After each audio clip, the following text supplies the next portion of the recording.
सानी पानी सासा सानी पानी सासा सानी पानी रे रे रे रे रे रे रे सारे सानी सारे रे सारे सानी सारे रे रे गा रे नी रे सा।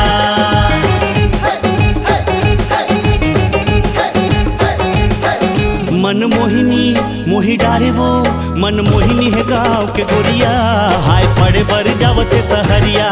मन मोहिनी है गाँव के गोरिया हाय पड़े बर जावते सहरिया। गली गली महरे चिरई सही चहरे बाहरे गढ़ोइया। जय जोहार जय छत्तीसगढ़।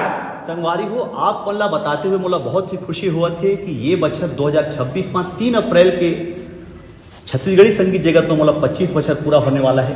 काबर की 2001 3 अप्रैल के मोल पहला गीत रिलीज हो रही मनमोहिनी गाँव गोरिया 1। तो आप मन के आदेश रही कि मैं ओकर पार्ट 2 लेके आऊँ, तो बहुत जल्दी में हम लेके आने वाला हम पूरा टीम के संग में मनमोहिनी गाँव गोरिया 2। ये गीत में मोर संग में अभिनय करीन है सुमन चौहान जी, और ये गीत के जो डायरेक्टर है मोर छोटे भाई राम यादव जी, और ये गीत के जो डीओपी है जो एडिटर भी हैं कैमरामैन हमर तामेश्वर देव जी, और एच वाई के पूरा टीम रोशन एंड पूरा टीम हमर मैनेजमेंट संभालते जीवन दास जी, हमर संजय भैया मेकअप माँ है ना, और हमारे ड्रोन वाले भैया सबो पूरा टीम हम बड़ा प्यारा सा गीत लेके आते हैं, बहुत मेहनत करके बनाया हम। काबर की संगवारी हो मोर जैसे छोटे कलाकार ला अपन 25 बछर से लगातार सुनत हो, मया देवत हो, आशीर्वाद देवत हो।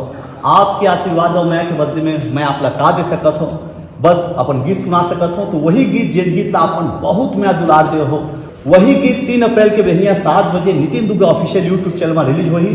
तब देखे भर झन भुलाहू मनमोहिनी गाँव गोरिया पार्ट 2। सानी पानी सासा सानी पानी सासा सानी पानी रे रे रे रे रे रे रे सारे सानी सारे रे सारे सानी सारे रे रे गा रे नी रे सा।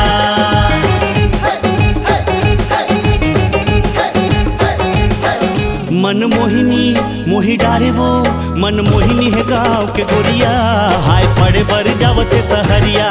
मन मोहिनी है गाँव के गोरिया हाय पड़े बर जावते सहरिया। गली गली महरे चिरई सही चहरे बाहरे गढ़ोइया।